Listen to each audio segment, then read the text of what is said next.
Today we're looking at ticket number 12023 and it's a faulty PS5 that's actually been repaired somewhere else before. Customer says that they're not getting a display image on the TV, but I mean if we take a look at that HDMI port, you might be thinking, well, it looks alright, there's no damage to it, it looks okay. However, we'll have a closer look under the scope in a second, but the port has been worked on before. After speaking to the customer, they actually confirmed it's been worked on before twice. I'm not here to judge anyone's previous work. My job is to inspect it and see exactly why it's not working. So let's go over to the scope and have a little bit of a gander. Okay, so I think one of our issues might be that we have a bridge on the far right of the board. That's just looking at this initial inspection. You can see over here it might be connected to that pin, which is causing an issue.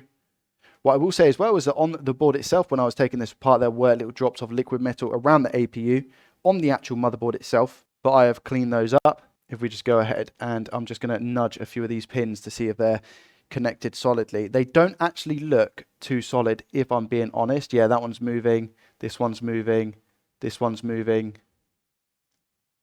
this one's moving, this one's moving, this one's moving, this one's moving, this one's moving. So every single pin on here is loose and it's not connected to the pad underneath. This will definitely be causing an issue. There doesn't seem to be that much flux around the area, to be fair, which is really good. If we turn the board over and look at the back, we can see some signs of flux. So we're just going to put a new port on this today and hopefully fix the issues that the customer is having. Luckily, we have all the components that we need. We have the small cap down here. We have the cap here, the diode, the resistor. That's really good. So I'm going to take this over to the heater now and hopefully we don't have any torn pads underneath, but we should be okay. I'll be back in a second. I think we had a comment on our last video just stating that people like it when I slow things down a little bit and just add some commentary rather than speeding things up. So if that's the type of video that you prefer on this channel, please let me know in the comments down below. Your feedback is much appreciated. And just more so talking through exactly how I do the things that I do and the methods that I use. But right now we are simply just cleaning up the back of the port.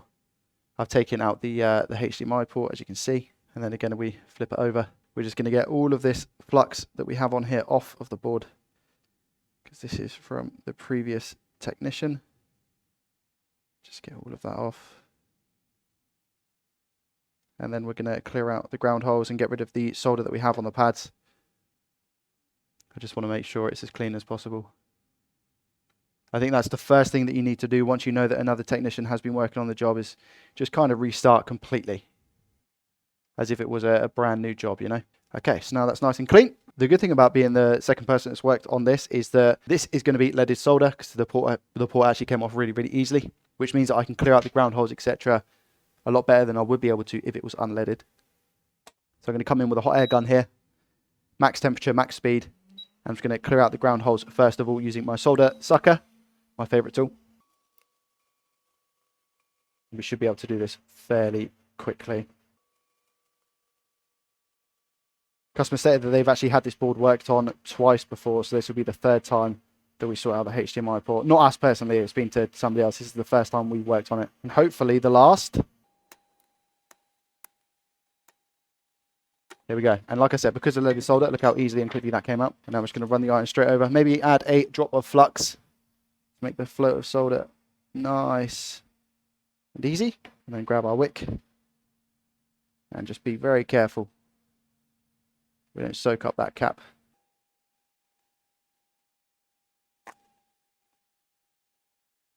Nice to see we've still got all of our pads, etc. So it should be a pretty straightforward drop.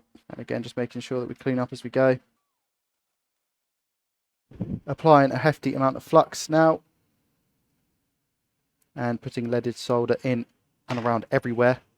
Starting with the ground holes.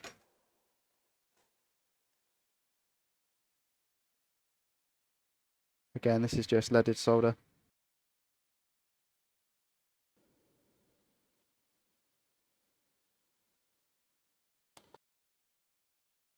Easier to solder with leaded.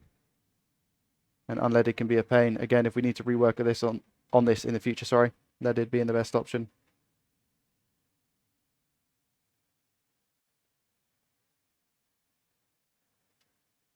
And there we go. Everything tinned up nice, ready to go.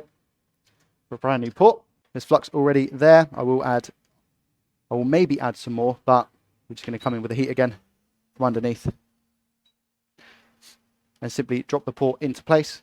Now the trick is as well, once the port is on the board, is to just make sure you hold it down Some flux just dropped on the heat gun.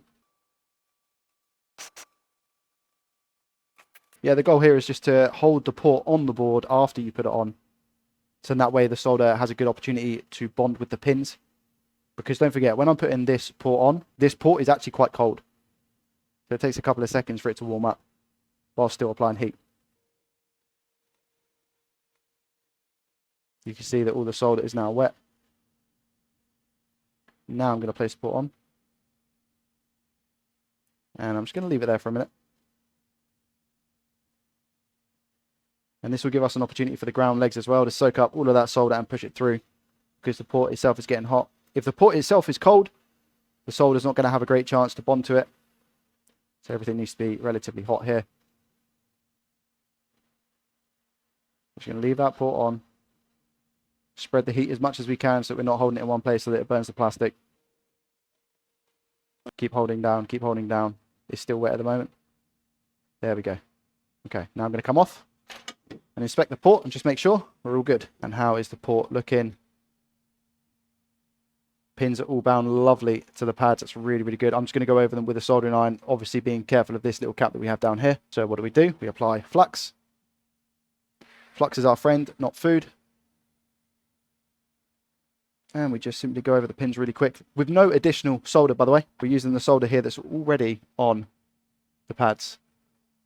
Just simply making sure that we have a solid connection between pin and pad. And we'll deal with any bridges in a minute.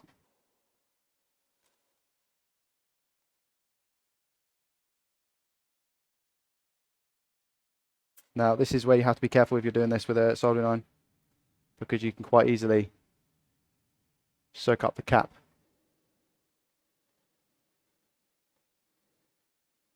So I'm just going to be very careful here. And just try and go over the top. I don't always get it.